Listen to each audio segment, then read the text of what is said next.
Marcus left his company at 52 with $180,000 in his 401k. He wanted that money moved into an individual retirement account. So he called his plan and asked them to send him the balance. 3 weeks later, a check arrived for $144,000. Nothing was stolen, and nobody at the plan made an error. The missing $36,000 was withheld the moment his own name went on that check. Marcus had 60 days to undo it and put every dollar back. He spent 40 of them waiting for the check to clear. Nobody had told him a clock was running. By the time he understood, the money was permanently outside his retirement savings. This is the most expensive mistake people make when withdrawing a 401k. It happens during the very first phone call. Most of us think about a 401k the way we think about a savings account. Your name is on the statement, so requesting the money feels like an ordinary transaction. When you retire or change jobs, the instinct is simply to call and ask them to send it. That instinct is where the damage begins. The tax code does not care what you intend to do with the money afterward. It cares about one thing, and that is who the check is made out to. Marcus never planned to spend a dollar of it. But intention is invisible to a retirement plan. The same rule lands on you whether you are cashing out or just changing custodians. Here is what actually happens the moment you ask for the money yourself. A 401k payment that is eligible to be rolled over and that goes directly to you carries mandatory federal withholding of 20%. This is not optional, and you cannot waive it. The administrator has no discretion here. It makes no difference if you explain that the money is going straight into an individual retirement account, or IRA. Some states add their own withholding, so the gap can be wider than 20%. The rule covers eligible rollover distributions, which is most of what people move before retirement age. It does not cover a required minimum distribution or certain hardship withdrawals. Those follow different withholding rules. On $180,000, 20% means $36,000 leaves for the Internal Revenue Service before the check is printed. Now the second half of the rule takes effect. And this is the part that decides everything. You have 60 days to move that money into another retirement account. And you must deposit the full amount you started with, not the smaller amount you received. Marcus received $144,000, but completing the rollover required depositing $180,000. The missing $36,000 had to come out of his own savings. He would have gotten it back the following spring, when the withheld money was credited against his tax bill. He did not know that. So he deposited the $144,000 that arrived and assumed the move was finished. Watch what that assumption cost him. The $36,000 he failed to replace was treated as money he chose to withdraw. If that amount fell entirely inside a 22% bracket, the federal income tax would run about $7,920. Marcus was 52, well under 59 and a half. He had also left before the year he turned 55. So no separation from service exception applied. That added a 10% additional tax of $3,600. His withholding covered both amounts, so no bill ever arrived. That silence is exactly why this mistake goes unnoticed for years. The real loss is that $36,000 left a tax-advantaged account permanently and cannot be put back. Growing at 6% a year, an amount like that would be worth roughly $64,000 after a decade.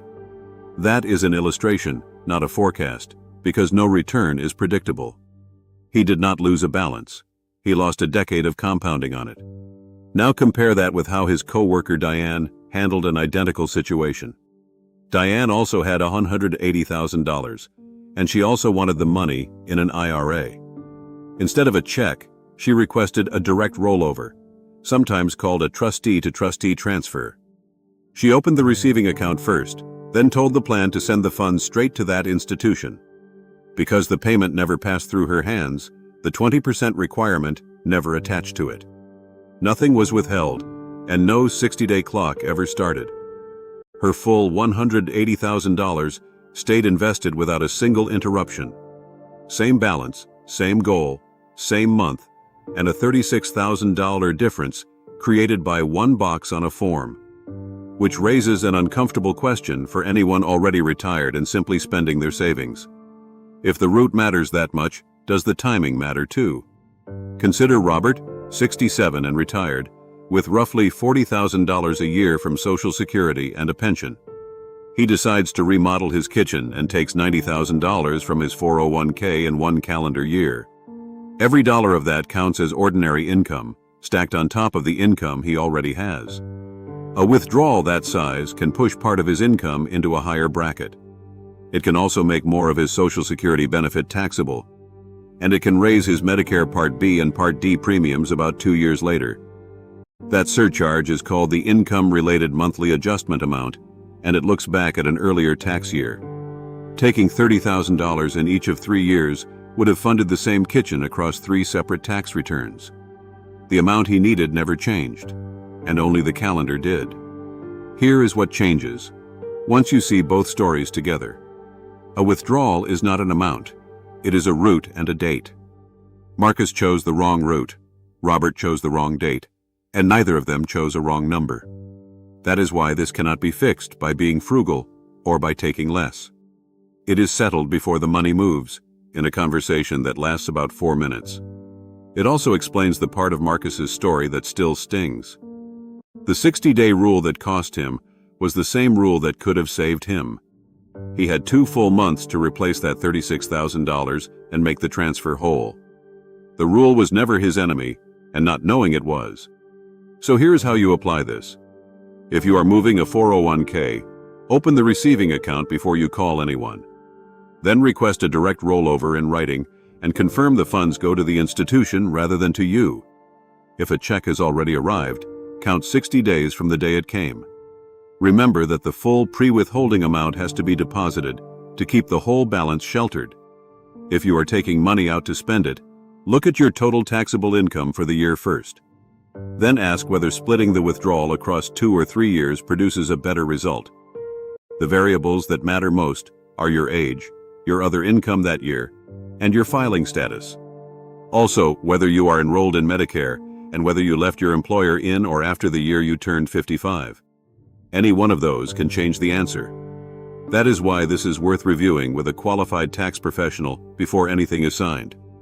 The hidden rule is simple to state and easy to miss. A 401k is not taxed by what you plan to do with the money, but by how the money reaches you. Ask for a check, and 20% disappears before you can act. Ask for a direct rollover, and none of it does. Take it all in 1 year, and the tax code reads it as a windfall. Spread it across years, and you often keep more of what you already saved. None of this guarantees a particular outcome in your situation. It only asks you to know the rule before you make the call. If this was useful, subscribe for more overlooked retirement rules.